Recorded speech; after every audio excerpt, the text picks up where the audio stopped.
अपने बॉलीवुड के एक बबल के अंदर रहते हो, अपना गुस्सा फिल्मों में जाके उतारते हो। तुम्हारी तो औकात चिड़िया मारने की भी नहीं है। तुम इस तरह की बातें करते अच्छे नहीं लगते, तुम्हारे साथ सूट नहीं करती।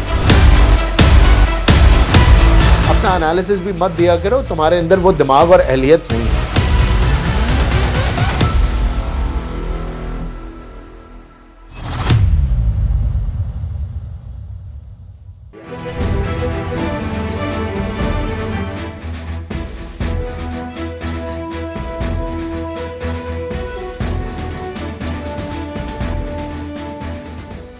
नाज़रीन, कल मैंने आपके साथ डिस्कशन की ईरान की और इज़राइल की जंग के ऊपर, कुछ गौरव आर्या की बातें जो मुझे समझ नहीं आई उनको काउंटर किया, और आज मैं बात करूंगा ऑपरेशन सिंदूर की, ऑपरेशन सिंदूर में इंडियन माइंडसेट की, और इंडिया ने क्या अचीव किया, क्या नहीं किया, सही बोल रहे हैं, गलत बोल रहे हैं, क्या सिचुएशन है, इसके ऊपर बात करूंगा जैसे मैंने आपको कल के प्रोग्राम के ओपनिंग के अंदर इशारा दिया था। तो चलिए बात का आगाज़ करते हैं। ऑपरेशन सिंदूर हुआ और सदर डोनाल्ड ट्रंप ने कहा कि 5 जहाज़ गिर गए, फिर कहा 7 गिर गए, फिर कहा 11 गिर गए, और 3 साल में तो शायद वो इंडियन एयरफोर्स ही ख़त्म कर देगा। तो उसके कहने से क्या होता है, मैं तुम्हें बताता हूँ उसके कहने से क्या होता है। उसके कहने से इंडिया की पॉलिसी चेंज होती है। हाँ, तुम्हारी पॉलिसी उसके कहने से चेंज होती है। तुम लोगों को उसने एक दफ़ा कहा कि रशिया से तेल लेना बंद करो वरना मैं टैरिफ बढ़ा दूंगा, और तुम लोग दौड़ते गए और तुमने अपने पुराने दोस्त के साथ वो ताल्लुकात ख़त्म किए, वो ऑयल लेना बंद किया, और आके छुप के कहा कि सरकार जैसा आपने हुक्म दिया था माई बाप, हमने वैसा कर दिया। जो बनिए तुम हो, उस बनियों वाली हरकत तुमने कर दी। तुम्हारे अंदर बनिए का ब्लड है। आगे सुनो, अमेरिका के कहने से और सदर डोनाल्ड ट्रंप के कहने से क्या होता है मैं तुम्हें बताता हूँ। एक दफ़ा कहा कि चाबहार पोर्ट से अपने तमाम एसेट्स गोल करो और भाग जाओ वहाँ से। जिस वादे पे तुमने अफ़गानियों को अपने साथ मिलाया था कि हम चाबहार के थ्रू तुम्हारी trade and export and import and what not, तुम्हारा सारा मामला हल कर देंगे और पाकिस्तान के ऊपर रिलायंस ख़त्म कर देंगे, तुम लोग वहाँ से भी कान लपेट के भाग गए। ये होता है डोनाल्ड ट्रंप के कहने से। और जब उसने तुमसे पूछे बगैर जंग बंदी का ऐलान कर दिया और तुम लोग चुप करके देखते रहे, तो जब वो कहता है कि 13 जहाज़ गिर गए, 11 गिर गए, तो तब भी अपने बाप की बात को मानो, उसी खामोशी के साथ, जिस खामोशी के साथ और जिस न्याज़मंदी और अकीदत के साथ तुम लोग चाबहार से भाग गए थे और रशिया के साथ अपनी ऑयल डील को कैंसिल कर दिया था। इसलिए ये मानना ज़रूरी है तुम्हारे लिए कि वो तुम्हारा बाप है और बाप के आगे बोलते नहीं है। Coming back to Operation Sindoor and what you achieved, you were destroyed, your myth was destroyed, the name of your so-called Air Force was ruined. This is what you achieved. और बंकर में, हमारे यहाँ bunker नहीं होते, पाकिस्तानी कौम bunker में नहीं जाती। ये वो कौम है, जब दहशतगर्दी हो रही होती थी, तुम आर्म फोर्सेस को तो छोड़ दो, सिक्योरिटी एजेंसीज और पुलिस को भी छोड़ दो, आम अवाम, जब यहाँ पे धमाके होते थे, लोग मरते थे, तो वहाँ से अवाम भागने की बजाय रेस्क्यू मिशन के अंदर अपनी आर्म फोर्सेस और अपने सिक्योरिटी एजेंसीज के साथ मिल के वहाँ पे उनको सपोर्ट करती थी। और वो हाथ जोड़ जोड़ के कहते थे यहाँ से चले जाएं, फॉलो अप ब्लास्ट ना हो जाए, तो वो कहते थे कोई बात नहीं, परवाह नहीं, ये हमारे भाई हैं जो शहीद हो गए। ऐसी कौम के बंदे, जिनके आम लोग ऐसे हैं, उनके लीडर, उनकी मिलिट्री एलीट बंकर में जाएगी। ये लफ्ज़ तुमने कहाँ से सीखा? जिसके लिए ये बना है वो कौम है बनिया। बनिए छुपते हैं और बनिए डरते हैं। पाकिस्तानी जो मुसलमान हैं, उनके अंदर लाख बुराई हो सकती है, डर और खौफ नहीं हो सकता।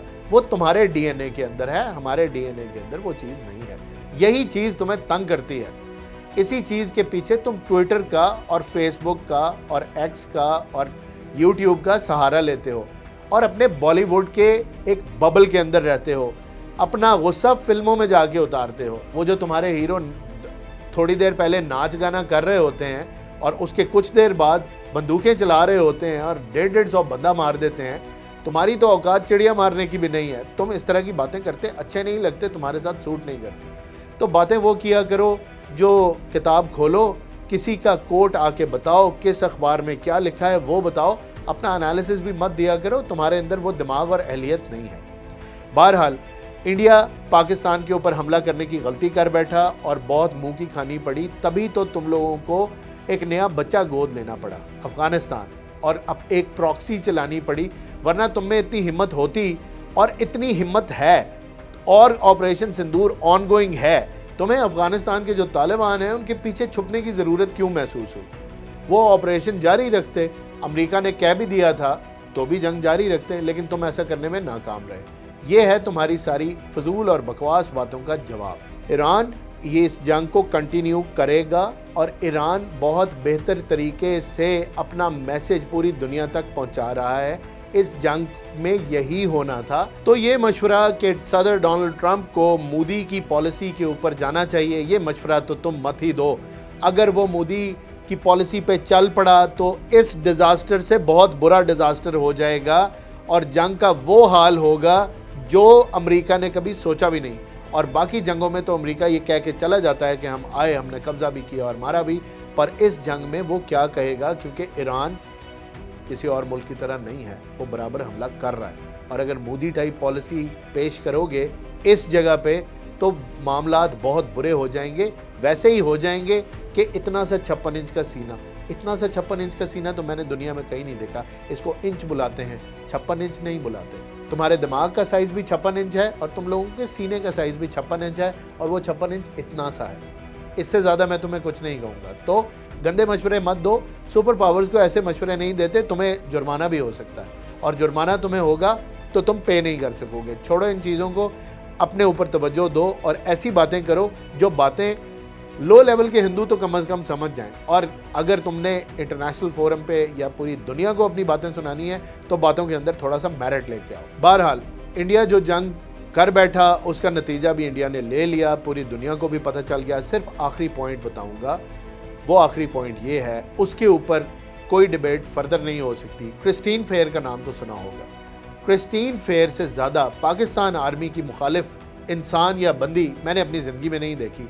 उसको देख के भी कभी कभी मुझे हंसी आती है, लेकिन एक बड़ी रिप्यूटेड स्कॉलर भी है, जर्नलिस्ट है, किताबें लिख चुकी है।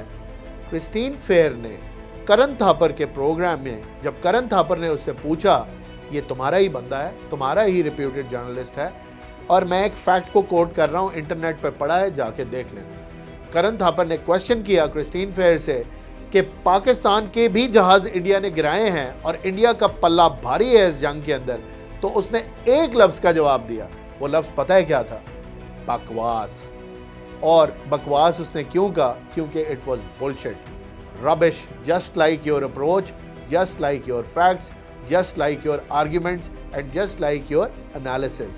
वो बकवास था, वो इसलिए बकवास था, और coming from her, इससे बड़ी दलील और कोई मैं तुम्हें दे नहीं सकता, क्योंकि उसका बस चले तो वो दिन को रात बता दे। जब पाकिस्तानी आर्मी और एस्टैब्लिशमेंट की बात आए, वो इतनी एंटी आर्मी एस्टैब्लिशमेंट बातें करती है पाकिस्तान के बारे में, वो तक बोल उठी कि तुम बकवास कर रहे हो, ऐसा कुछ नहीं हुआ, पाकिस्तान के गेंद बहुत ज़्यादा हैं और इंडियन जहाज़ गिरे हैं, पाकिस्तानी जहाज़ नहीं गिरे। तो ये वंस एंड फॉर ऑल पूरी दुनिया जानती है। जितनी एग्जांपल्स कहोगे मैं कोट कर दूंगा, तुम्हें खुद भी पता है। और जहाँ तक बात है ट्विटर की और ये इंटरनेट के फोरम्स की, यहाँ पे जंग करना तुम्हारी आदत है, हमारी नहीं। आज का प्रोग्राम ख़त्म करता हूँ, आपसे इजाज़त चाहता हूँ। ये जवाब देना बड़ा ज़रूरी था, मैंने दे दिया, आपने सुन लिया। अपनी राय से आगाह कीजिएगा, अगर कोई बात पसंद नहीं आई तो बताइएगा।